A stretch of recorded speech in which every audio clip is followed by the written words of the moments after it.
No one in the room planned to witness history that night. It was supposed to be routine, another challenge, another loud voice chasing reputation. But something shifted the moment he walked in. The air didn't change dramatically. No music stopped. No one gasped. Yet conversations loosened, eyes drifted, and a strange, unspoken awareness moved across the crowd. 5 fighters had come with a purpose, each carrying the quiet certainty of men who had never been refused. Only one of them understood, too late, that this wasn't a contest. It was a realization, because the most dangerous challenges rarely begin with anger.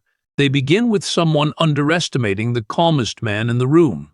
Hong Kong, October 1964. The kind of heat that doesn't just sit on your skin, it leans into you. Even after dark, even up on a rooftop, a narrow stairwell led to the gym, and the closer you got, the more the sounds separated into layers. Rubber soles on concrete, a jump rope snapping like a metronome, someone laughing too loudly like they needed everyone to know they weren't nervous. Above it all, the steady hum of the city, buses groaning, street vendors calling out in Cantonese, the occasional scooter whining past like an insect. The rooftop space wasn't big. It had a low ceiling fan that looked exhausted, a few bare bulbs that made everyone's skin look slightly damp, and mats that had seen too many falls. Along one wall, folding chairs packed tight with men in rolled-up sleeves. Some were students, some were instructors. A few looked like they didn't belong to any school. The ones who just watched, arms crossed, unreadable faces. Cigarette smoke floated in thin blue ribbons. It clung to hair, shirts, and the back of your throat. At the center of the room, nobody was fighting yet. That was the strange part. There were fighters there. You could spot them the way you spot certain animals in a room. Stillness but alert. Hands relaxed but ready. Eyes doing quiet math, measuring people, measuring distance, pretending they weren't. A guy near the doorway kept turning a coin over his knuckles, over and over, like he couldn't stop his fingers from moving. Another man, older, wiped his palms on his trousers even though his hands weren't sweaty.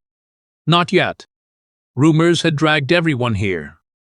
Not posters, not invitations, just the way information moved through Hong Kong gyms back then. The way a name could cross the city in a day if it carried enough electricity. Bruce Lee. Some spoke it with a grin, like a dare. Others said it with that skeptical tilt in their voice, like they were embarrassed to even be curious. You could hear fragments, too fast for his own good. He's not even that big. He talks like an actor.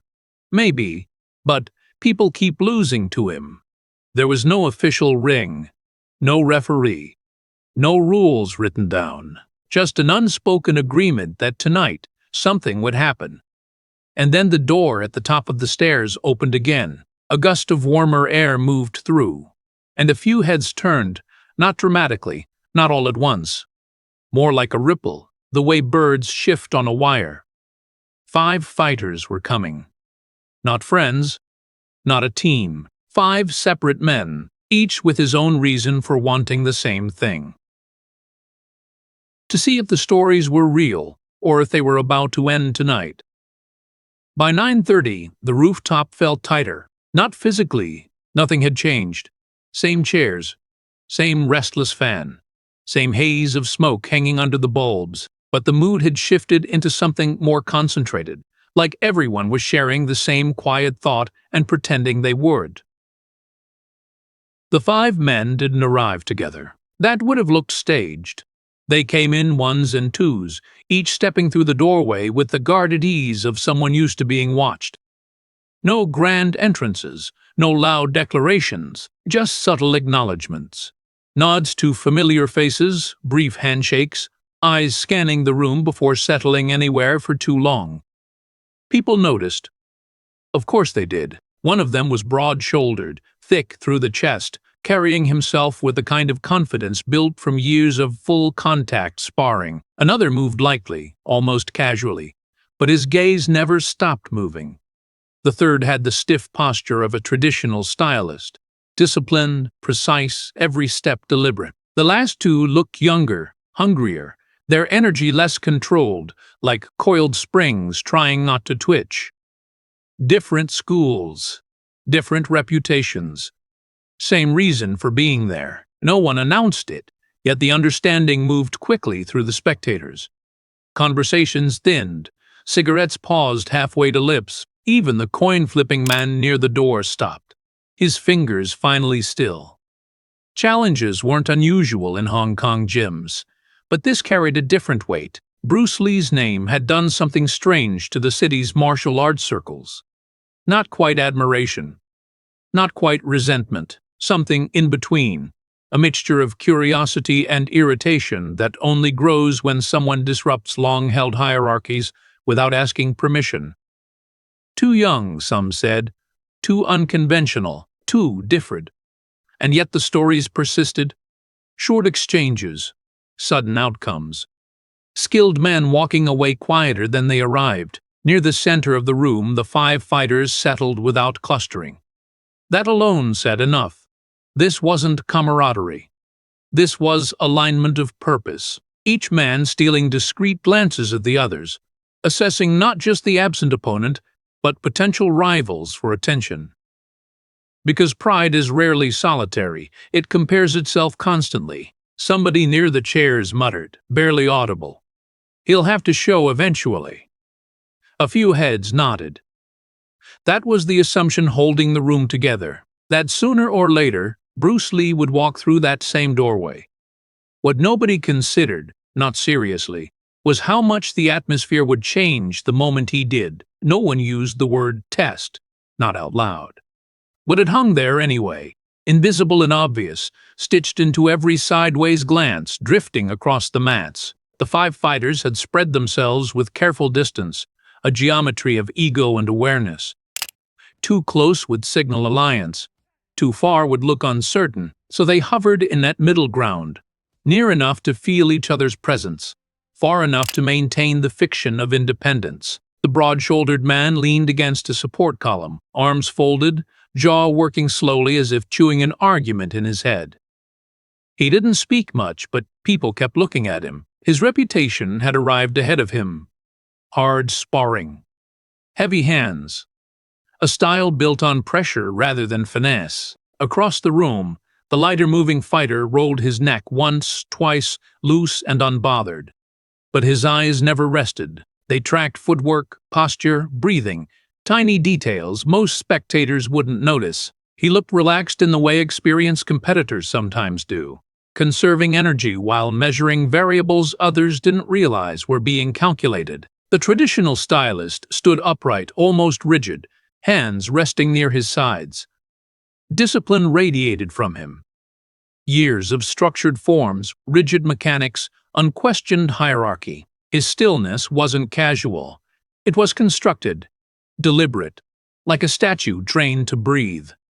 The 2 younger men carried a different frequency altogether. Restless, one bounced subtly on the balls of his feet, unable to fully ground himself. The other whispered something under his breath, receiving a quick smirk from his companion. Nervous humor, the kind that leaks out when adrenaline arrives too early. Around them, spectators pretended not to stare. Pretended poorly. Everyone knew why nights like this mattered. Hong Kong's martial arts world was dense, layered with lineage, politics, quiet rivalries stretching back decades. Reputation wasn't abstract here. It meant students, status, survival, and Bruce Lee, whether admired or doubted, had become a disturbance inside that system. Too fast, too direct, too willing to ignore tradition. Speed doesn't win fights, someone near the chairs whispered. Until it does, another replied. A few dry laughs followed, quickly swallowed. Time dragged in strange increments. The ceiling fan ticked softly, each rotation audible now that conversations had thinned to fragments. Somewhere below, a car horn bled faintly into the night, absurdly distant from the tension building overhead. Then it happened. Not movement, not conflict, just a sentence. tossed casually, yet landing with unmistakable intention. One of the younger fighters tilted his head, voice light, almost playful. "So, is he actually coming?" The question wasn't innocent, and everyone in the room felt it.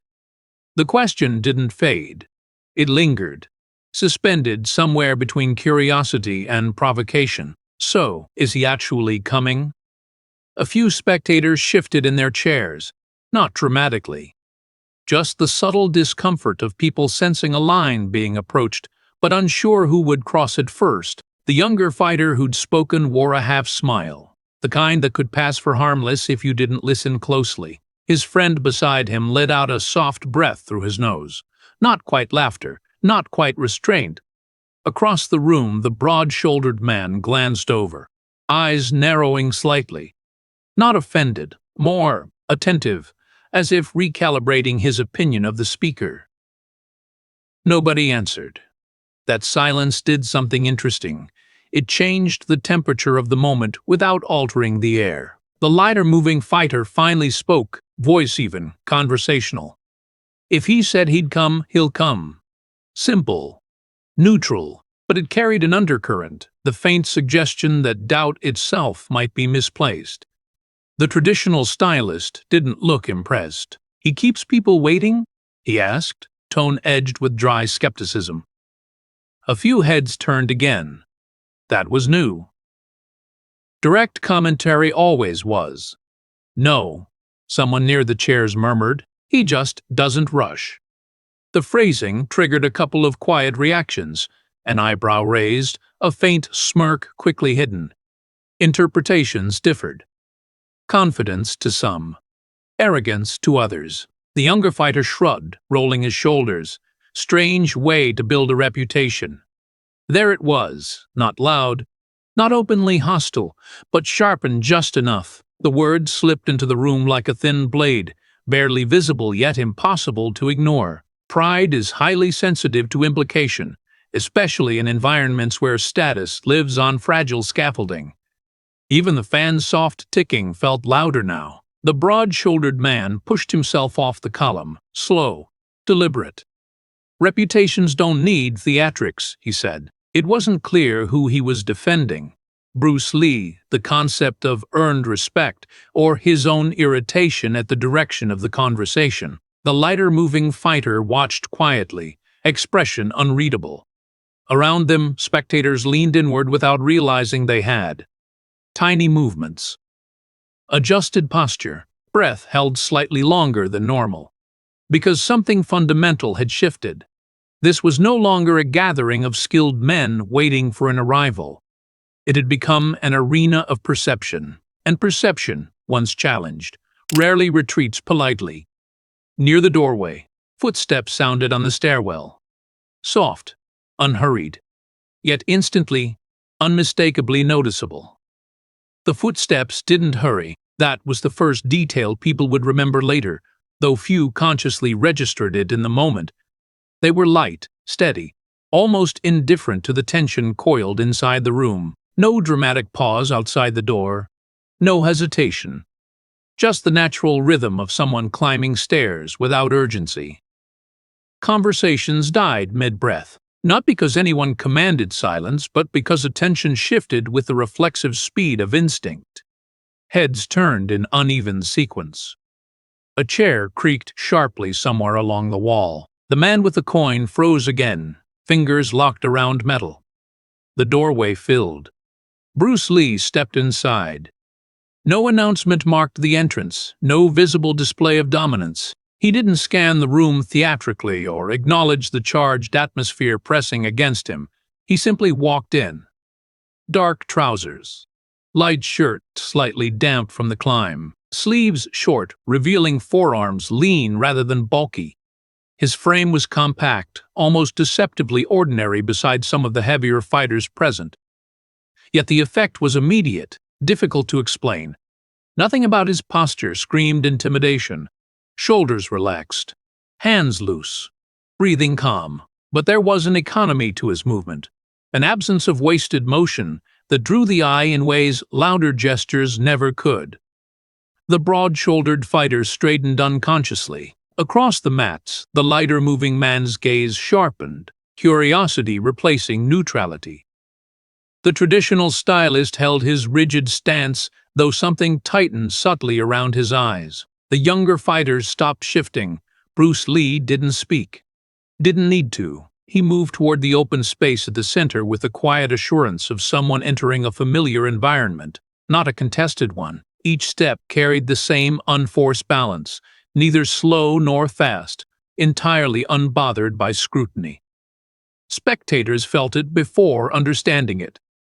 That strange compression of atmosphere, like the room had narrowed around a single point of gravity.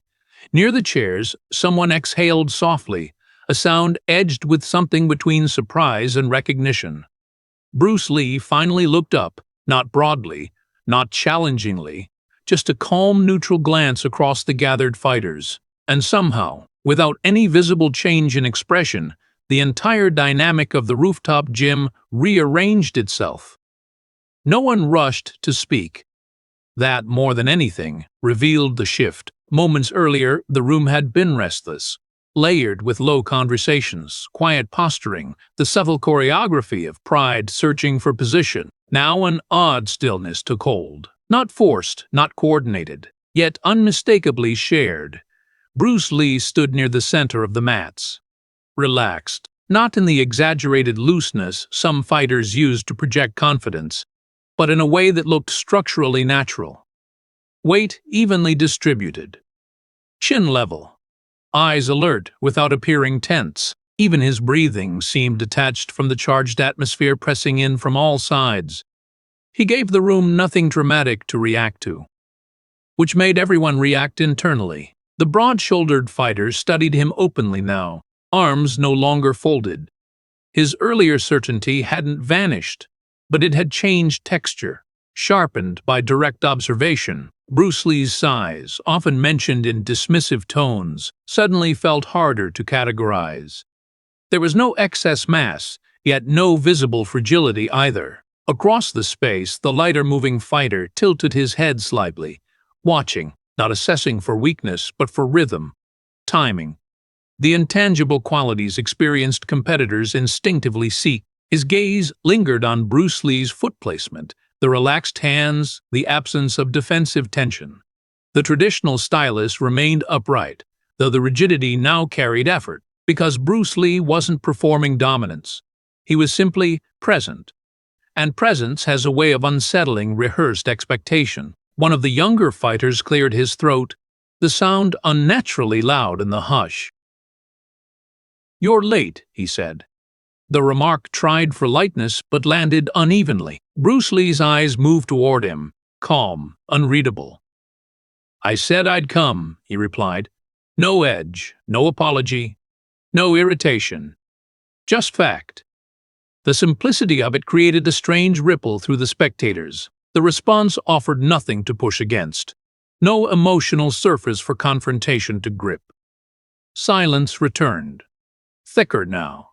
The younger fighter shifted his weight, a fraction too quickly. His companion looked forward, jaw tightening faintly. Bruce Lee remained still, not frozen, still. A subtle but important difference. Around the room, micro-reactions multiplied, a spectator leaning forward. Someone else swallowing reflexively. The broad-shouldered fighter rolling his shoulders once, as if loosening muscles that hadn't yet been engaged, because tension had evolved. This was no longer anticipation of conflict. It was something quieter, heavier, the uncomfortable awareness that whatever happened next would not unfold the way anyone originally imagined. The movement, when it came, barely looked like one. No warning, no dramatic shift, no visible escalation. One moment, the room was locked in that dense, suspended, quiet breaths, measured, eyes fixed, minds racing ahead of events. The next, something had already happened. Later, witnesses would disagree on the exact trigger. Some swore one of the younger fighters initiated it. Stepping forward with the sharp impatience of pride, finally pushed past restraint. Others insisted Bruce Lee moved first, though none could clearly describe seeing the start itself. What everyone agreed on was the ending. It was sudden, violently efficient. A blur of motion fractured the stillness. Not wide, theatrical gestures, but tight, direct mechanics unfolding at disorienting speed. There was no prolonged exchange, no visible trading of techniques the spectators could track and analyze. Just a collision of intent. Then impact. A sharp sound cracked through the rooftop gym. Not loud like a heavy strike, but distinct, precise. The kind that snaps attention into disbelief. Chairs scraped. Someone inhaled audibly. The fan's soft ticking seemed to vanish beneath the collective jolt of the room. And then, stillness again. But different. One of the younger fighters was no longer standing as before. His balance had dissolved so quickly that the mind struggled to reconstruct the sequence. A half-step forward that never completed. Structure disrupted. Momentum redirected, the body reacting too late to a reality already imposed upon it. He hit the mat with an awkward finality. Not dramatically thrown. Not violently launched.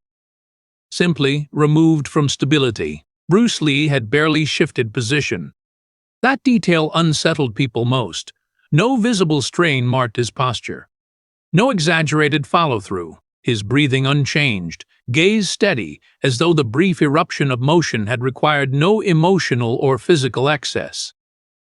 Across the room, shock traveled unevenly. The fallen fighters stared upward, eyes wide, not with pain but confusion.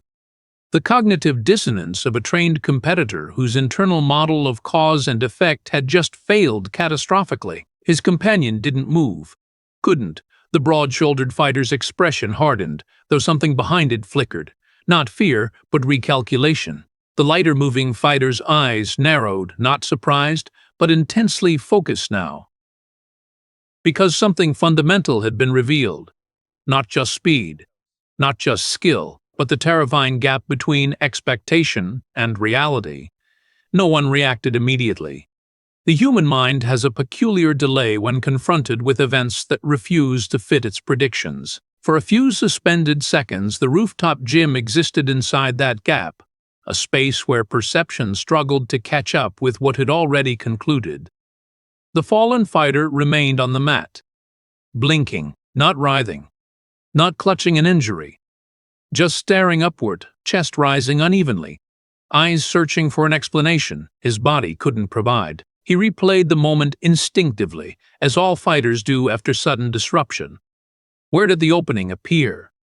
What miscalculation occurred? But the sequence refused reconstruction. Across from him, Bruce Lee stood exactly as before. Calm. No trace of triumph disturbed his expression.